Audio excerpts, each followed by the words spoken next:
बोलो जयकारा। बोलो मेरे श्री गुरु महाराज की जय। श्री सद्गुरुदेव भगवान की जय। श्री परमहंस दयाल जी महाराज की जय। श्री नंगली निवासी भगवान की जय। श्री अद्वैतानंद सच्चिदानंद प्रकाश। आगे एक रोज सत्संग में एक सत्संगी ने सवाल किया कि तीर्थ यात्रा का लाभ होता है। भारतवर्ष में कितने तीर्थ हैं और कहाँ कि मौका मिले तो मेरा मन तीर्थ यात्रा पर जाने का है। एक सेवक ने अर्ज किया कि तीर्थ कई प्रकार के हैं। पहला, सूक्ष्म तीर्थ जैसे संतोष, दान, दया, स्नेह, क्षमा, सरलता, शांति, ज्ञान, आत्मदमन, ब्रह्मचार्य, धर्म, तपस्या आदि, इनको मानस तीर्थ भी कह सकते हैं। इनका अभ्यास करने से मानसिक रोग दूर हो जाते हैं। दूसरा, स्थूल तीर्थ, संत, तपस्वी, महात्मा, सन्यासी, सिद्ध, परम सिद्ध, हंस, परमहंस आदि, यह निरंतर चलते फिरते रहते हैं और जन कल्याण और संत मार्ग का उपदेश करते रहते हैं। परमात्मा प्राप्ति के लिए भजन, पूजा, कीर्तन, वे योग मार्ग का उपदेश यथा योग्य करते रहते हैं। इनके पास बैठने वे दर्शन मात्र का अवसर मिल जावे तो उसका लाभ उठाना चाहिए। इनकी संगत से दुनियादारी भूल जाती है। इनके पास वह वायुमंडल की शांतिदायक होता है। उनकी वाणी की पथ प्रदर्शक वे शास्त्र बन जाती है, जैसे कबीर, बीजक, ग्रंथ साहब आदि। स्थावर तीर्थ, तीसरा, पवित्र नदियां जैसे गंगा, गोदावरी आदि, देव स्थान वे मंदिर जहां बड़े बड़े महात्माओं ने तप किए, देवताओं ने भक्तों को दर्शन दिए, वे उनके काम संवारे। नदियों ने साथ साथ नहाने से छुआछूत, अमीर गरीब, छोटे बड़े के भेद अंतर मिटाने लगता है। वन पर्वत देखे जो सकते हैं। बड़े शहरों में उद्योग धंधे, वाणिज्य, कला, कौशल, फैक्ट्रियां मिले, उद्योगशाला, वे बड़े बड़े कारखाने, ऐतिहासिक इमारतें जैसे लाल किला, ताजमहल, सिकंदरा, इब्दाउल्ला, अमृतसर का स्वर्ण मंदिर आदि भी देखने में मिल जाते हैं। मगर पैदल यात्रा का मौका मिल जावे फिर तो क्या कहना ही क्या है। पग पवित्र तीर्थ गवन, कर पवित्र कछुदान, मुख पवित्र तब होएगा जब भजले सीताराम। चलने फिरने से स्वास्थ्य ठीक रहता है। भारत लंबा चौड़ा देश है, इसमें देखने को बहुत कुछ है।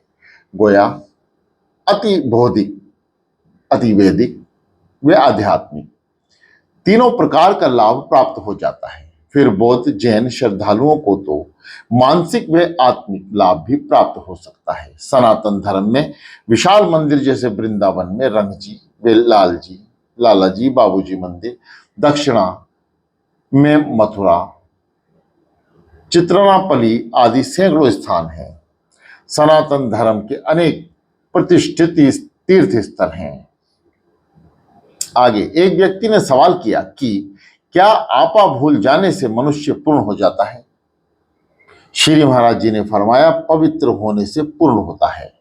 आगे एक सत्संगी ने अर्ज किया कि योग वशिष्ठ में विचार की बड़ी महिमा है, उनका विचार से क्या अभिप्राय है?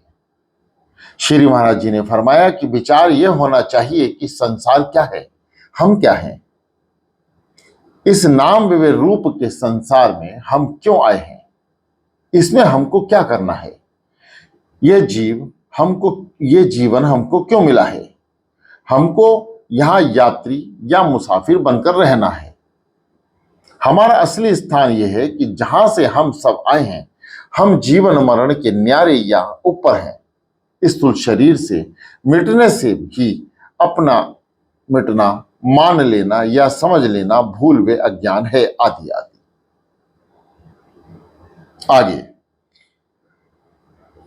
एक सत्संगी ने अर्ज किया कि ध्यान पूर्ण होने से जब संसार अपने घट में दिखता है, क्या यही परमात्मा का अनुभव है? श्री महाराज जी ने फरमाया कि जिस इसको प्रकृति अनुभव कह सकते हैं, पूर्ण ज्ञान होने से जब जीव तत्व का अहम भाव मिट जाता है, उस अवस्था को परमात्मा अनुभव कहते हैं। आगे एक व्यक्ति ने सवाल किया कि क्या सिर्फ सच बोलने से ही मनुष्य का कल्याण हो सकता है? श्री महाराज जी ने फरमाया कि कहा तो ऐसा भी है कि एक ही साधे सब सधे, जहां एक गुण होता है वहां और भी गुण आ जाते हैं। लेकिन किसी किसी महात्मा का ऐसा कथन है कि 8 बातें सच्ची होनी चाहिए। पहला आदर्श, दूसरा भाव, तीसरा वचन, चौथा आचरण, पांचवा पूर्णता, छठा विचार, सातवां ध्यान, आठवां शांत।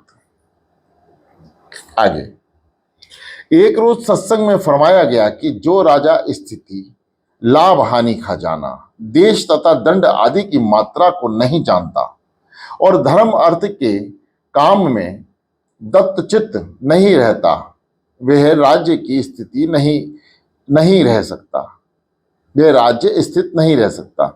तब तो राज्य मिल गया ही गया ऐसा समझकर उचित बर्ताव नहीं करता, उसका राज्य नष्ट हो जाता है।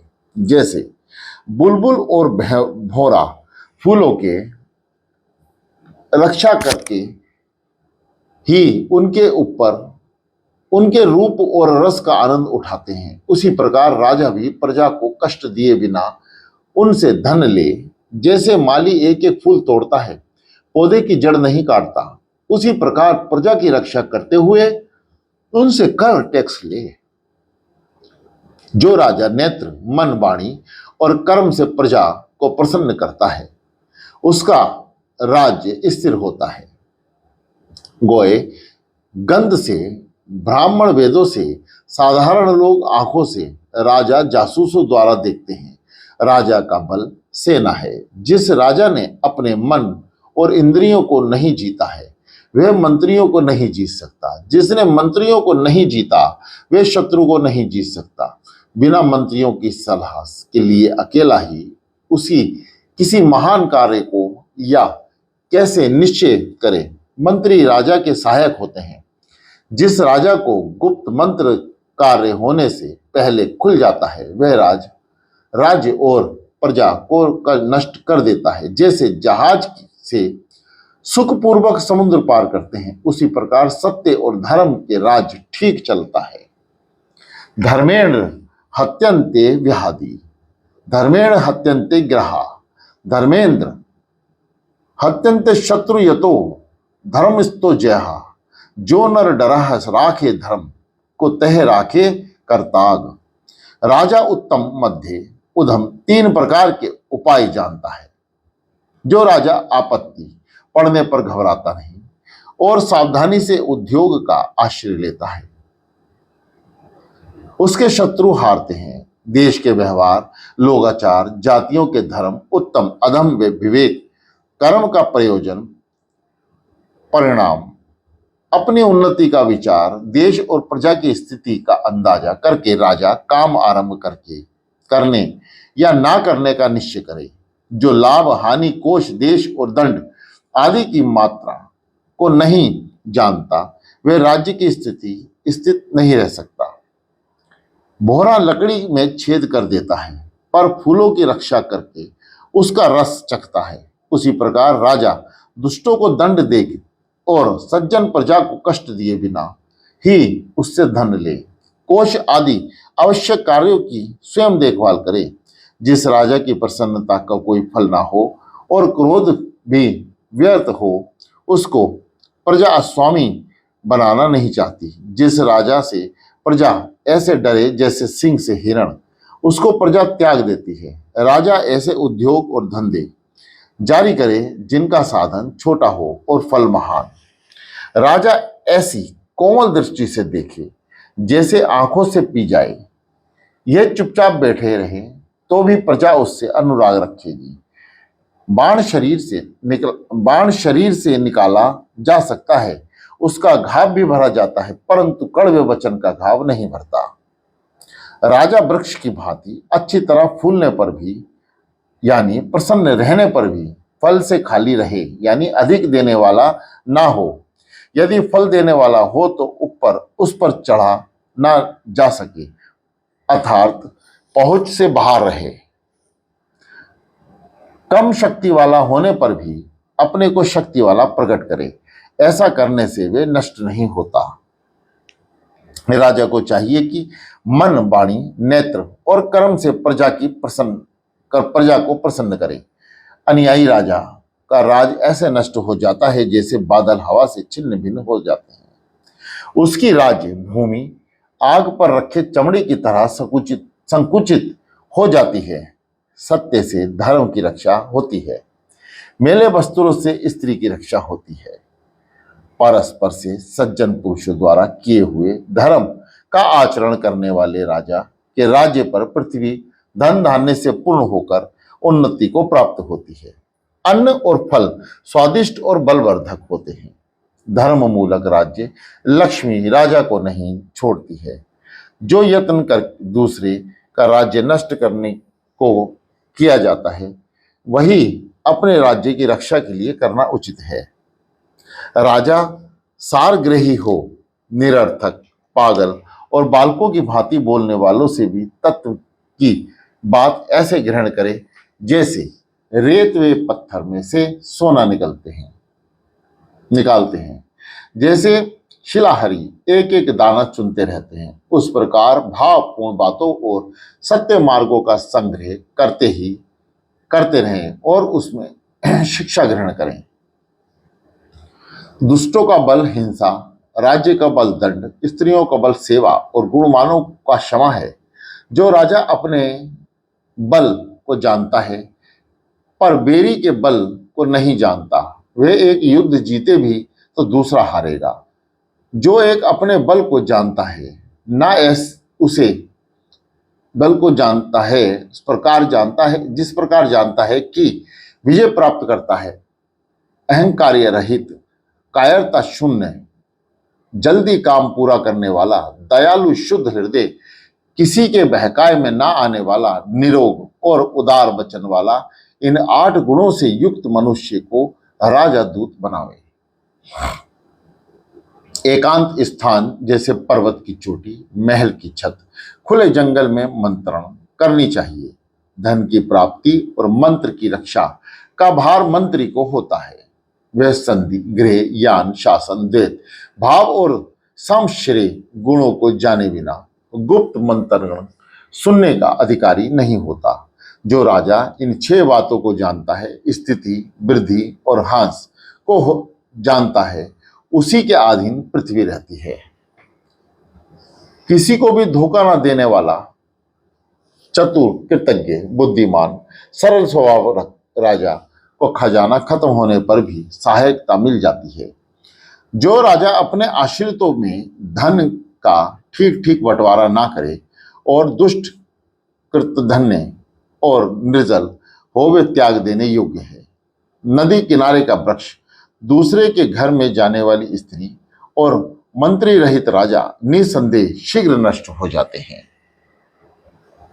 राजा कुलीनों का अपने यहाँ और राज्य कार्य में रखे। वे उन्नति, ऐश्वर्य और विपत्ति में राजा का साथ नहीं छोड़ते।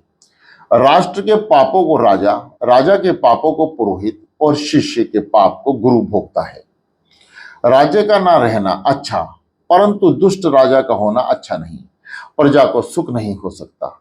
सत्यवादी के द्वेष से मृत्यु, पराय विरोध से धन, राजा से द्वेष से अपना नाश और ब्राह्मण के द्वेष से कुल की हानि होती है। राजा अग्नि गुरु को स्त्री के हरदम पास रहने में और सदा उनसे दूर रहने में कष्ट और की संभावना है। उनका मध्य भाव में सेवन करे, बल्कि स्त्री, आग, जल, मूर्ख, सांप और राजा इनको सावधानी से सेवन करे, क्योंकि यह प्राण भी हर सकते हैं।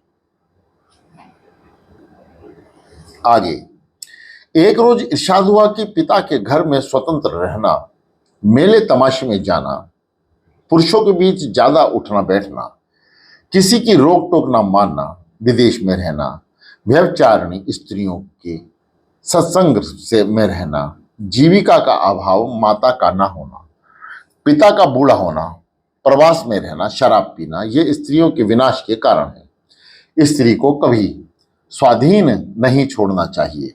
लज्जा, शील, सौंदर्य और भय, इनमें से एक भी स्त्रियों का सतीत्व मुश्किल से ही बचा सकती है। खैर, इसी में है कि कोई खूबसूरत बलवान युवा पुरुष हाथ धोकर उसके पीछे ना पड़े। आगे, एक व्यक्ति सत्संग के मकान में ठहरे हुए थे। एक व्यक्ति सत्संग के मकान में ठहरे हुए थे। सुबह से सोए शाम तक घुराटे लेते रहे। एक आदमी उनको जगाने लगे और बोले कि कैसे मूर्ख हो, ना सत्संग किया, ना नहाया, ना धोया, सुबह से नाश्ता करके पड़ा सो रहा है। श्री महाराज जी ने फरमाया कि इनको ना जगाइए। सांप, राजा, शेर, सूअर, बालक, दूसरे का कुत्ता और मूर्ख, इन सातों को सोते से ना जगाना चाहिए। आगे, एक आदमी ने अर्ज किया कि बचपन से ही माता पिता, पंडित, पुरोहित बालक को उपदेश करते हैं कि पढ़ो लिखो, खेती बाड़ी, वाणिज्य व्यापार, नौकरी चाकरी, हिला धंधा करो, धन कमाओ, साधु से पाला पड़ जावे तो वह त्याग वैराग्य का उपदेश करता है। अजीब उलझन में जान फंस जाती है। कृपया करके जो ठीक ठीक बात हो वह बतलाइए। श्री महाराज जी ने फरमाया कि माता पिता, पंडित, पुरोहित, गुरु, साधु, महात्मा का पहला काम यह है कि जिसको उपदेश देना है उसकी प्रकृति तामसी, किसी की राजसी, किसी की सात्विक होती है। जिसके तमोगुण प्रधान होता है वे आलसी, प्रमादी, कामकाज से जी चुराने वाला, पढ़ने लिखने से दूर भागने वाला लड़का, रात दिन सोने वाला, पराई कमाई को खाने वाला होता है। राजसी बचपन से ही चुस्त, चालाक, धोखेबाज, खिलाड़ी, पढ़ने लिखने में होशियार, मौज मेले वाला, बड़े होकर कारोबार, खेतीबाड़ी, वाणिज्य व्यापार, नौकरी चाकरी, सब कामों में मुस्तैद होता है। सात्विक बचपन से ही विरक्त स्वभाव वाला होता है। हर काम में धर्म अधर्म का विचार करता है। हर कदम फूंक फूंक पर धरता है। स्वभाव से ईश्वर को मानने वाला और उस पर विश्वास रखता है। माता पिता, गुरु, हकीम आदि का आज्ञाकारी और शांत स्वभाव होता है। सत्संग, भजन, पूजन आदि जिसने शुभ कर्म करे हों, कहे गए हों, उनके करने से स्वभाव में उन्नति और प्रगति में धीरे धीरे परिवर्तन होता है। जैसे जैसे वृत्ति चढ़ती जाती है, प्रवृत्ति के काम छूटते जाते हैं और निवृत्ति की तरफ चित्त लगता जाता है। यह सीधा रास्ता है, लेकिन वह परिवर्तन बहुत धीरे धीरे होता है। इसलिए माता पिता, पंडित, पुरोहित, साधु, महात्मा सबके उपदेश देश काल पात्र के लिहाज से ठीक है। मनुष्य मात्र का धर्म है कि अपने दर्जे की बात पर ही ध्यान दे और उसी के अनुसार कार्य करे। आगे, एक सरकारी मुलाजिम ने अर्ज किया कि किसी तरह से रो पीट कर 20 वर्ष तो कट गए, अब गाड़ी बिल्कुल नहीं चलती, बलहीन यानी डॉक्टरी सर्टिफिकेट पर पेंशन लेने का विचार है। गुजारे के लिए और कोई धंधा ना कर लूंगा। श्री महाराज जी ने फरमाया कि कुर्सी नशीन की आसामी है, जोड़ों में अंगीठियां जलती हैं, गर्मी में खस की टट्टी लगाती है और पंखे चलते हैं। समय से जाना, समय से छुट्टी इज्जत की जगह है। हकीम जा बेजा करे जो उससे बड़े हकीम से सौदा है। हाल कह दे कि कल से मत आना, जितने दिन नौकरी ज्यादा करोगे पेंशन बढ़ेगी। बचपन में लगाकर बुढ़ापे तक संसार के सब कार्य सत्कार से होते हैं। पहला, घांसी और मारधाड़। बच्चा पढ़ने नहीं जाना चाहता, माता पिता समझते धमकाते हैं, तब भी वे नहीं मानता तो माँ घसीटकर जमीन से नीचे ले आती है और धमका के तमाचे लगाकर दरवाजे से बाहर निकाल देती है। फिर भी बच्चा ना जाए तो स्कूल के लड़के आते हैं, कोई टांग पकड़ता है, कोई हाथ पकड़ता है, डंडा डंडी खींचते घसीटते ले जाकर स्कूल में बैठा देते हैं। फिर भी बैठा बैठा हिचकियां खिसकियां लेता है। पढ़ता नहीं तो अध्यापक चांटे रसीद करता है। फिर भी इधर उधर देखकर समय पूरा करता है, पढ़ना लिखना नहीं। दूसरा, बेकार। काम करने को जी नहीं चाहता, मगर हकीम के डर से, नौकरी छूटने के भय से ढीला ढकली से काम करते हैं। तीसरा, अशक्ता से इस दोजख यानी पेट के भरने के लिए कुछ ना कुछ करना ही पड़ता है। कोई भी धंधा ना करो तो भीख मांगने के लिए ही द्वार द्वार फिरना पड़ता है। चौथा, मोह से बाल बच्चों और स्त्रियों को खिलाने पिलाने और भाई बिरादरी को देने, जिसके घर खाकर आते हैं उसको खिलाने और अपने शौक और इच्छाएं पूरी करने को। किसी को जुए की लत लगी है, किसी को शराब पीने की आदत हो, गोया शर्मा शर्मी से काम करना ही पड़ता है। पांचवा, धर्माधर्मी काम, जैसे माता पिता की सेवा करने और बाल बच्चों का पालन करने के लिए। छठा, उपकार, अपना गुजारा करने भर को धन ना हो तो भी दूसरों को सुख पहुंचाने, उनकी भलाई करने, विधवा व अनार्थी वे का पालन करने, अतिथियों की सेवा करने, यात्रियों को ठहराने, रोगियों को औषधि देने, विद्यार्थियों को पढ़ाने, दुखियों को दुख दूर करने के लिए अपना सुख और आराम छोड़कर तन मन धन से काम में लगे रहना। सातवां, आध्यात्मिक कार्य, मुमुक्षुता यानी मुमुक्षुता, अपनी जीवात्मा की उन्नति, संसार का उद्धार, अपनी गृहस्थी का पालन कर लेने पर सबसे काम लेना, जिससे तन मन धन और समय लगा सकते हैं। जब पेट पालन का काम करने में इतना उकताते हो तो फिर गाड़ी आगे कैसे चलेगी। आगे एक शख्स ने अर्ज किया कि मेरे घर में कुछ ऐसी घटनाएं हो गई जिससे चित्त बड़ा दुखी है, कुछ बतलाइए जिससे मेरा जी खुश हो। श्री महाराज जी ने फरमाया कि थिएटर देख आइए, कहीं मेला तमाशा हो तो वहां दिल बहलाइए, हम उम्र यार दोस्त हो उसके साथ गपशप करिए, ताश चौपड़ खेल जानते हो तो खेलिए, इनसे गम गलत होता है। साधु के पास तो हंसता ही आवे और तो रोता हुआ जाता है। आगे एक सत्संगी बुढ़ापे की वजह से हमेशा बीमार रहते थे, खांसी दमा कुछ ना कुछ रोग लगा ही रहता था। उन्होंने घर वालों की शिकायत की कि सब मेरा निरादर और तिरस्कार करते हैं, आत्महत्या करने को जी चाहता है। श्री महाराज जी ने फरमाया, दीर्घ रोगी, कड़वी बात बोलने वाले, लालची और द्रोही, चाहे वे बहुत ही निजी रिश्ते वाले हों फिर भी निरादर योग्य हो जाते हैं। आगे एक शख्स ने पढ़ा, कार्य दुनिया कस्से तमाम न कर्द, आंचे गर्दित मुख्तसर गरिंद। दुनिया का काम कोई भी पूरा ना कर पाया, सब थोड़ा ही करके चले लिए। श्री महाराज जी ने फरमाया, आप मेरे जग प्रलय का क्या अर्थ कीजिएगा।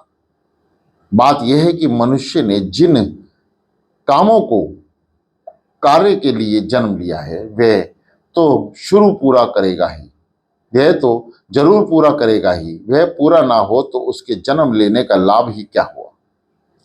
बाकी जो आप देखते हैं कि मनुष्य तो मर गया और काम चालू है, वह चालू काम उसके नहीं। संसार में करोड़ों और अरबों मनुष्य हैं, मनुष्य ही नहीं और कानून के जीव भी हैं। इनके काम में जीव का जन्म लेना, जीवित रहना और रुखसत हो जाने की मंशा यही है कि वह अपने मुताबिक कार्य का सब ठाट अलग कर दिया। जब फिर जैसा स्वांग भरेगा वैसा भेष बनाएगा, जैसा नाच नचाता है वैसा ही काचा काचेगा। आगे एक रोज एक शख्स ने सवाल किया कि उम्र कितनी होनी चाहिए। कोई 100 वर्ष जीता है, कोई साल भर भी पूरा नहीं कर पाता। श्री महाराज जी ने फरमाया कि हर काम और हर यात्रा के लिए समय सुनिश्चित किया होता है, लेकिन यह देखने में आता है कि कोई उस यात्रा और काम को निश्चित समय में पूरा कर लेते हैं, कोई इससे भी ज्यादा पूरा करते हैं। इसलिए लिहाज से शास्त्रों में हर युग में मनुष्य की आयु में देश दोष काल पात्र के लिहाज से कमी पेशी होती रहती है। असलियत में उम्र की कोई कैद नहीं होता, यह सदा चलती ही रहती है। मौत कोई चीज नहीं, अतः उसका होता है जिसका आदि हो। जिसका आदि या अंत ना हो उसका नष्ट होना कैसे माना जाए। शाम को 6 बजे दिन का अंत होगा। अब 5 बजे गए जल्दी पड़ती है कि काम रह गया और दिन का अंत हो गया, लेकिन गौर कीजिए क्या दिन का अंत होगा। सूर्य के निकलने को दिन मान लिया, उससे डूबने को दिन का अंत मान लिया। जैसे दिन का अंत नहीं होता वैसे ही आयु का अंत भी नहीं होता। जो काम शाम को बंद किया है वह दूसरे दिन जारी हो जाएगा। इसी प्रकार इस शरीर से जो काम रह गया है वह दूसरे शरीर में फिर जारी कर दिया जाएगा। आगे एक व्यक्ति ने कहा कि आज बाजार बंद है, हड़ताल कर रखी है। इन लोगों को बैठे बैठे उपद्रव सूझते हैं। आराम से रोटी खाई नहीं जाती, गेहूं की रोटी पचती नहीं। कभी मजदूर, कभी दुकानदार, कभी सब लोग मिलकर हड़ताल करते हैं। इससे क्या लाभ है। एक सत्संगी ने जवाब दिया कि संसार की गति एक सी नहीं रह सकती। सर्वदा शांति असंभव है। सर्वदा शांति असंभव है। पति पत्नी, बाप बेटा, स्वामी सेवक, गुरु चेला, राजा प्रजा असंभव है। पति पत्नी, बाप बेटा, स्वामी सेवक, गुरु चेला, राजा प्रजा में मतभेद होते ही रहते हैं। जब से बड़े कारखाने खुले हैं तब से हड़तालों का जोर बढ़ गया है। कारखाने वाले धन बहुत पैदा करते हैं, मजदूर को कम वेतन देते हैं और काम ज्यादा लेते हैं। राजा कर तो अधिक ले और जनता की भलाई के काम ना करे, या किसी खास मत, मजहब या फिरके की सहायता करे और दूसरे मत वालों के दबावें, या किसी फिरका या मत को अधिकार प्राप्त करने में रुकावट हो, या मिल या मालिक का राज अधिकार पक्षपात, कारखानों में काम करने से रोकना या अल्प समय तक काम करने की आज्ञा देना, किसी काम करने की आज्ञा देना, किसी मार्ग पर खास खास वाहन चल सके, जैसे मस्जिद के सामने बाजा न बजने पाए, या नमाज के समय कोई शंख न बजा सके, या फला फिरके को उनकी नौकरी जरूर दी जाए। किसी युद्ध में राजा शामिल होना चाहिए और प्रजा की सम्मति नहीं। कोई अचल संपत्ति जैसे नया बांध या नहर निकाले या इमारत बनाए और प्रजा उसको सर्वहित का काम ना समझे, या राजा किसी दूसरे राज्य से ऋण ले और अनावश्यक काम में खर्च करे और ऋण को चुकाने का भार प्रजा के सर पर हो, या राजा अपना काम निकालने या उल्लू सीधा करने के लिए एक फिरके को दबावे और दूसरे को उभारे, और मजदूरों को आपस में झगड़ा हो कि कौन सा काम किसको करना चाहिए। यह राजा कोई चल संपत्ति जैसे रेल के इंजन हो या जलयान या वायुयान, कला कौशल और किसी खास देश से अधिक मोल पर ले, जो दूसरे देश से अच्छी और कम मोल पर मिल सकती है वह नाम ले, या किसी के मत के नियमों में बाधा डाले या हस्तक्षेप करे, जैसे जात पात का बंधन तोड़े, आदि आदि बहुत सी और भी ऐसी बातें हैं। तब उनके विरोध में हड़ताल की जाती है। यह कई प्रकार की हो जाती है। पहला, मजदूरों के एक दल या प्रजा के किसी एक फिरके या मत को किसी बात की शिकायत हो और वह दल और फिरका हड़ताल करे, उसको संगठन हड़ताल कहना चाहिए। दूसरा, हड़ताल करने वाले दूसरे दल के मजदूर करें या दूसरे मनुष्य अपनी मर्जी से हड़ताल में सम्मिलित हों जावें, उनको सहानुभूति हड़ताल कहते हैं। तीसरा, बढ़ई से कारखाने वाला लोहार का काम लेना चाहे, बढ़ई से कारखाने वाला लोहार का काम लेना चाहे, या वैश्य ब्राह्मण है जिससे राज्य मांस आदि वर्जित वस्तुएं उठवाना चाहे, ऐसे कारणों से हड़ताल को अधिकार संबंधी हड़ताल कहना चाहिए। बढ़ाई आदि को दूसरे काम के लिए मजदूर को किया जा सकता है। चौथा, राज्य किसी युद्ध में शामिल होना चाहता है या दूसरे राज्य से कोई संधि करना चाहता है, उससे प्रजा की सम्मति ना होने से वह हड़ताल करे तो उसको राजनीतिक हड़ताल कहा जा सकता है। पांचवा, प्रजा के करने के लिए जीविका कर्म को राज संभाल ले, जैसे मोटर बस चलाना, कपड़े बनाने को कारखाने चालू करना जिससे प्रजा की आमदनी में बाधा पड़े और प्रजा हड़ताल करे, उसको प्रजा स्वार्थ संबंधी हड़ताल कहना चाहिए। छठा, मिल या फैक्ट्री के किसी कायदे या नियम के अर्थ समझने में मतभेद ना हो या राज्य के किसी कानून के समझने में अंतर हो या मजदूर और मालिक जो राजा और प्रजा का भेद ना हो, उसको व्यवस्थाई हड़ताल समझना चाहिए। सातवां, मजदूर और मालिक का आपस में कोई मुआयदा हो गया हो कि काम इस प्रकार होगा और इतनी मजदूरी मिलेगी, या राजा ने इनकार किया हो कि पानी का टैक्स बढ़ा 7% से अधिक कभी नहीं बढ़ाया जाएगा, इन नियमों में से कोई तोड़ा जाए या उसमें बाधा हो, उसको नियम पालक हड़ताल कहा जा सकता है। इन हड़तालों के मिटाने के ठीक उपाय हैं: ईमानदारी हो, निर्गुणता और शुद्धिपूर्वक काम हो, अपनी सामर्थ्य और बल के अनुसार मन लगाकर काम किया जाए, मालिक और राजा पक्षपात और स्वार्थ त्याग करें, जो बिना स्वार्थ के हड़ताल में शामिल हो उनको समझना चाहिए कि बिना कारण क्यों हुल्लड़ मचाते हैं, जिनका अनहित है उन्हीं का हड़ताल करने दो।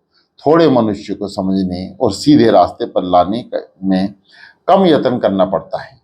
अगर अर्थ समझने में मतभेद हो तो पंचायत बिठाकर उनको समझने का यत्न करना चाहिए।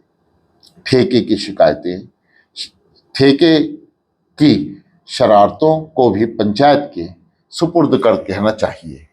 इसका सिद्धांत या परिणाम यह होना चाहिए कि माल अच्छा और मजदूर लगातार बनाता रहे, मजदूर मालिक धन लगाने वाले प्रजा और राजा सब समानता से लाभ उठावें। आठवां, हड़ताल वे गुरु अवज्ञा की हवा अब विद्यालयों में ही फैलती जा रही है।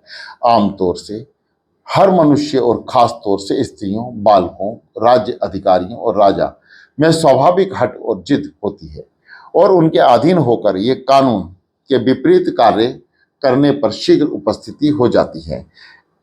इनको सोचना चाहिए कि जो आज बालक और किशोर अवस्था में है वे ही कुछ समय पश्चात गृहस्थी और देश, भवन और सर पर धारण करने वाले खंभे बनेंगे। इसलिए बचपन से ही उन्हें कानून का उल्लंघन और खंडन करने का से दृढ़ता से, चतुराई और निपुणता के साथ उन्हें उचित दंड दिया जावे। नियम और कानून पर चलने की शिक्षा माता पिता द्वारा गृह में और गुरुजन द्वारा विद्यालयों में मिलनी चाहिए। हर कानून के अतिरिक्त साधारण नियम तोड़ने का स्वभाव सा हो जाता है। जहां जी चाहे थूक देना, रास्ते और सड़कों पर कूड़ा करकट डाल देना, एक इठलाते हुए और धक्का मुक्की करते हुए चलना, लाइन में से बिना नंबर आगे बढ़ना, गाली गुप्तुर करकट डालना, रास्ते और चौराहे पर खड़े होकर रास्ता रोककर बातचीत करना, बाइसिकल, मोटर तांगा आदि जहां जी चाहे वहीं खड़ा करके देना, पास पड़ोसी के घर की तरफ मोरी, रोशनदान, खिड़की, दरवाजा निकाल देना आदि आदि बहुत सी और सी ऐसी हरकतें हैं जिनसे लोग सुख मनाते हैं। बोलो जयकारा, बोलो मेरे श्री गुरु महाराज की जय।